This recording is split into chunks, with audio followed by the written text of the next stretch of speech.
Hello प्यारे बच्चों, नमस्ते। कैसे हैं आप सभी लोग? आई होप कि आप सभी लोग अच्छे होंगे। तो देखो स्टूडेंट्स, आज हम क्या देखेंगे? तो आज हम देखने वाले हैं सिविक्स में जो चैप्टर नंबर 5 है ना, इसका क्वेश्चन और आंसर।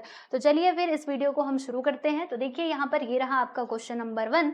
इसमें क्या लिखा है? अगेन वही क्वेश्चन है जो हमारा पहला हमेशा से होता है कि choose the correct option and complete the statement. Okay, पहला स्टेटमेंट यहाँ पे देखिएगा क्या दिया है कि the winter session of the Maharashtra legislature takes place at, यानी महाराष्ट्र लेजिस्लेचर का जो विंटर सेशन है ना, वो कहाँ पे लिया जाता है? मुंबई में, नागपुर में, पुणे में या फिर औरंगाबाद में? कहाँ पर? तो नागपुर में, याद रखिएगा। ठीक है दोस्तों, ओके चलिए आगे बढ़े। देखिए नेक्स्ट है यहाँ पे कि the president appoints the governor. बिल्कुल सही बात है, प्रेसिडेंट साहब भी क्या करते हैं? गवर्नर को अपॉइंट करते हैं, ये भी हमने देखा था। And the right to summon the state legislature lies with the government. ठीक है, गवर्नर, गवर्नमेंट नहीं आएगा, ये गवर्नर है। ठीक है, यानी जो लेजिस्लेचर को समन भेजने का अधिकार किसके पास होता है? इन्हीं के पास होता है। ठीक है स्टूडेंट्स, तो देखो यहाँ पर ये तो कंप्लीट हो गया है। Now let us see this table. Complete the table, table complete करना था। तो देखो मैंने ऑलरेडी ये कंप्लीट कर दिया है, आप देख सकते हो। जैसे कि हाउसेस यहाँ पे दिए गए हैं विधानसभा, और दूसरी आपकी ये विधानसभा और ये क्या है? विधान परिषद। ठीक है, अगर मैं इसके टेन्योर की बात करूँ तो इसका कितना होता है? 5 साल का होता है। इसका कितना होता है? 2 साल के। 2 साल में क्या होता है? देखो दो मतलब हर 2 साल पे क्या होता है? इसके जो सदस्य है ना 1/3, मतलब 1/3 जो मेंबर्स है वो रिटायर्ड होते हैं। यहाँ पे बस ये 2 साल मैंने लिखा है, यानी आप समझ जाना कि 2 साल का इसका कार्यकाल, मतलब ये पूरा फुल्ली डिसॉल्व तो कभी होता नहीं है। ये विधान परिषद जो है राज्यसभा के जैसा ये कंटिन्यूअसली चलने वाला क्या है? हाउस है। ठीक है, ये कंटिन्यूअसली चलता है। यहाँ पर जैसे राज्यसभा में कैसे होता था कि 1/3 लोग मेंबर्स रिटायर होते थे, फिर उनकी जगह पे नए आते थे, सेम चीज यहाँ पर भी है, ये पूरा चलता ही रहता है। ठीक है, अच्छा, और नंबर ऑफ मेंबर्स इसके अंदर तो 288 मेंबर्स होते हैं, जबकि महाराष्ट्र के अगर मैं विधान परिषद की बात करूं तो इतने मेंबर्स है 78। मतलब हर स्टेट का अपना अलग अलग है। जो स्टेट बड़ा रहेगा वहां पे ज्यादा मेंबर्स रहेंगे, तो जो स्टेट कम रहेगा वहां पे कम मेंबर्स रहेंगे। टाइप्स ऑफ इलेक्शन, तो यहाँ पर विधानसभा का इलेक्शन तो डायरेक्ट होता है जहाँ पे हम वोटिंग करते हैं, बट इसका इनडायरेक्ट होता है, हमारे द्वारा चुने गए रिप्रेजेंटेटिव इसमें भाग लेते हैं। ये इसके अंदर हेड कौन होता है? स्पीकर, और यहाँ पे हेड को हम क्या कहते हैं? चेयरमैन कहते हैं, याद रखिएगा। ठीक है स्टूडेंट, चलो यहाँ तक आप लोगों को समझ आया। नेक्स्ट क्वेश्चन की बात हम करेंगे, right short notes on governor. Governor के बारे में जरा बताइए। तो गवर्नर क्या होते हैं? नॉमिनल हेड होते हैं स्टेट लेवल पे। जैसे पूरा सेंट्रल लेवल पे नॉमिनल हेड कौन होते हैं? प्रेसिडेंट साहब होते हैं। वैसे ही गवर्नर ना क्या होता है? स्टेट लेवल पे नॉमिनल हेड होते हैं, and he is appointed by the president. इनको कौन अपॉइंट करता है? तो जो हमारे प्रेसिडेंट जी हैं वो इनको अपॉइंट करते हैं। ठीक है, और दूसरी बात क्या है कि द गवर्नर, मतलब गवर्नर के पास ना बहुत सारी पावर्स भी होती है। कौन सी पावर्स होती है? तो जो भी बिल विधानसभा और विधान परिषद से पास हुआ है वो लॉज में कब कन्वर्ट होगा? ओनली आफ्टर हिज असेंट, मतलब जब वो हामी भरेंगे, जब वो साइन करेंगे तब। ठीक है, and he can also summon the session of the state legislature, और स्टेट लेजिस्लेचर को जो समन है ये मतलब भेज सकते हैं। ठीक है, अच्छा यहाँ पे रुको, एक और बात थी ना, क्या लिखा था इसमें कि द राइट टू, हाँ मैंने सही कहा था। ठीक है, सही है, मुझे लगा मैंने ये गलत लिखा है। चलो हो गया ना। Functions of the chief minister, अब जो चीफ मिनिस्टर साहब है इनके कार्य बता दीजिए, इनके फंक्शंस क्या क्या है। तो देखो बच्चों, होता क्या है, इनके क्या क्या काम होते हैं। अब मुख्यमंत्री जी तो चुन लिए गए, चीफ मिनिस्टर चुन लिए गए, अब क्या करेंगे? अब ये बनाएंगे अपना मंत्रिमंडल, यानी कि काउंसिल ऑफ मिनिस्टर, जैसे प्रधानमंत्री जी बनाया करते थे। तो after the majority the chief minister forms his her council of minister, है ना, काउंसिल ऑफ मिनिस्टर ये फॉर्म करेंगे। तो काउंसिल ऑफ मिनिस्टर बना दिया, फिर क्या करेंगे? डिस्ट्रीब्यूशन ऑफ पोर्टफोलियो, सबको अपना अपना विभाग दे देंगे।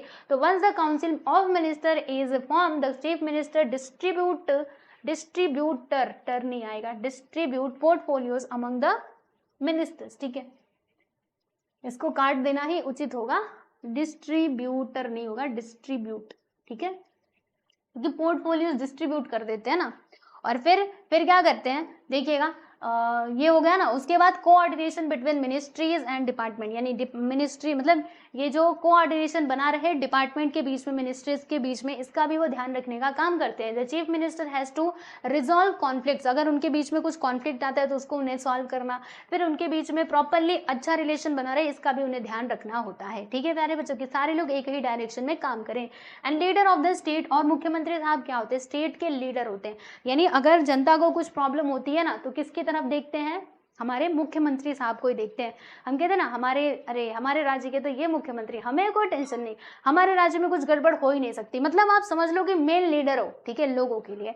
तो वही बात है कि the chief minister leads the state and has to make new policies by taking note of problems and concern of, एक मिनट, प्रॉब्लम्स एंड क्या लिखा है यहाँ पे, कंसर्न ऑफ, पूरा यहाँ पे नहीं आया क्या, बस यहाँ तक ये लिखना कि the chief minister leads the state and has to make new policies by taking note of problems.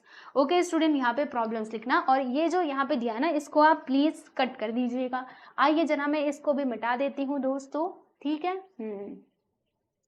ऐसे ऐसे करके मैंने इसको कर दिया है यहाँ से खत्म, तो इसको लेकर के ज्यादा चिंतित ना होना, ठीक है दोस्तों। चलिए, तो आप देख सकते हो ये यहाँ से खत्म हो जाए, बस यहाँ पे प्रॉब्लम्स ही रहेगा, ठीक। यहाँ पे मैं फुल स्टॉप लगा देती हूँ, एक बार फिर से पढ़ लो, सही है पूरा, ठीक है। देखो क्या लिखा है, एक बार मैं आपको फिर से पढ़ के बताती हूँ।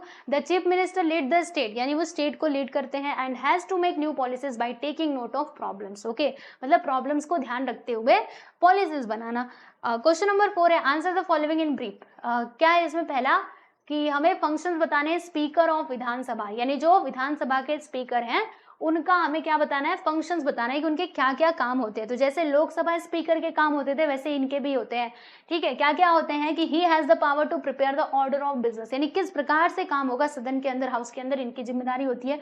To carry out the proceeding of the house in discipline manner, यानी सब लोग डिसिप्लिन मैनर में रहे, यहाँ पे कार्यकलाप अच्छे से हो, इसका भी ध्यान रखना होता है। तीसरी चीज, to suspend members for misbehaviour और मिसकंडक्ट, अगर किसी ने मिसबिहेवियर किया तो भैया उसको सस्पेंड भी किया जा सकता है, किसके द्वारा, अध्यक्ष यानी कि स्पीकर के द्वारा। और he is required to maintain order and decorum in the house, order और डिकोरम मेंटेन करने की जिम्मेदारी होती है हाउस के अंदर।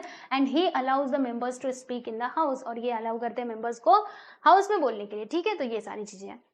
फिर नेक्स्ट है कि why did the constitution adopt a federal system for India, यानी कि हमारे कॉन्स्टिट्यूशन ने हमारे भारत देश के लिए फेडरल सिस्टम को क्यों अपनाया। पहली बात तो ये कि फेडरल सिस्टम क्या है बच्चों, फेडरल सिस्टम में क्या होता है कि यहाँ पर जो सरकार है ना वो 2 लेवल पे काम करती है, जैसे हमारे देश में होता है, एक तो नेशनल लेवल सेंट्रल गवर्नमेंट होती है, फिर जाके उससे नीचे स्टेट लेवल पे स्टेट गवर्नमेंट होता है ना। तो हमारे संविधान बनाने वालों ने इसी को क्यों अपनाया, तो आइए जरा हम समझते हैं। देखो मैं आपको बताऊं, हमारे देश का विस्तार काफी अधिक है, आप देखते हैं, ठीक है आंसर, क्योंकि अभी मैं एक्सप्लेन कर दूंगी, फिर से एक्सप्लेन करना पड़ेगा, इसलिए सुन लो।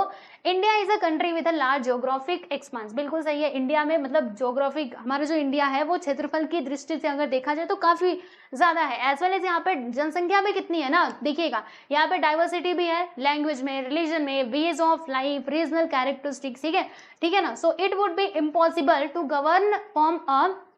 Govern from a centralise place, यानी कि एक जगह से सोचो कि बैठ करके पूरे कंट्री के सिस्टम को रेगुलेट कर लिया जाए, तो ये पॉसिबल नहीं है, ये तो इम्पॉसिबल वाली बात है। इसीलिए therefore the constitution has adopted a federal system setup for India and federal system of government work at 2 levels, कौन कौन से, नेशनल स्टेट लेवल, ठीक है। एक सेंट्रल गवर्नमेंट होती है और स्टेट गवर्नमेंट होती है, पता है ना। चलो अगला सवाल है कि what are the considerations of the chief minister while allocation of portfolios, यानी जब वो पोर्टफोलियोज को, मतलब जब डिपार्टमेंट्स क्या करते हैं, डिस्ट्रीब्यूट करते हैं, तो उस टाइम पे उनके कंसिडरेशंस, यानी वो क्या क्या चीजों को सोच करके उनको देते हैं। तो देखिएगा, देखेंगे ना, जिसको भी ये बना रहे, किसी को डिपार्टमेंट दे रहे हैं, मिनिस्टर बना रहे, तो उसकी पूरी क्वालिटीज को चेक करेंगे ना। देखिए वही है कि while allocating the portfolios the chief minister has to consider the following, क्या क्या। देखो पहली बात ये है पॉलिटिकल एक्सपीरियंस, इनके पास प्रॉपरली पॉलिटिकल एक्सपीरियंस है कि नहीं, है ना। और दूसरा एडमिनिस्ट्रेटिव स्किल, क्या ये शासन संभाल सकते हैं, इनके अंदर ये कला है, ठीक है। और तीसरी चीज की awareness of public opinion, public के बारे में भी इनको पता होना चाहिए, ठीक है। और लीडरशिप क्वालिटी, क्योंकि आप किसी भी पद पे चुन करके जा रहे हो तो जनता की सेवा के लिए जा रहे हो, आपको वही करना है, ठीक। तो ये सब कुछ होना चाहिए उनके अंदर। तो ये सारी चीजें कंसिडर करते हैं हमारे, कौन कंसिडर करते हैं, मुख्यमंत्री यानी कि चीफ मिनिस्टर साहब, ठीक है। चीफ मिनिस्टर है ना, देख लो, बिल्कुल सही। तो आप देख सकते हो यहाँ पे आपका ये जो चैप्टर नंबर 5 था, इसके भी क्वेश्चन आंसर्स होते हैं कंप्लीट, देख लीजिए, कुछ डाउट रहे तो मुझे बता देना। बाकी एक्सप्लेनेशन के वीडियोस तो कंप्लीट हो चुके हैं, चिंता मत करो, और क्वेश्चन आंसर भी पूरा हो चुका है, ज्योग्राफी का, इसका और हिस्ट्री का भी हो जाएगा बहुत जल्द, प्लेलिस्ट में जाओगे वो भी मिलेगा, ठीक है। तो आज के लिए बस इतना ही, मिलते हैं अगले वीडियो में, सब लोग अपना बहुत ख्याल रखिए। ओके, चलो बाय एवरीवन।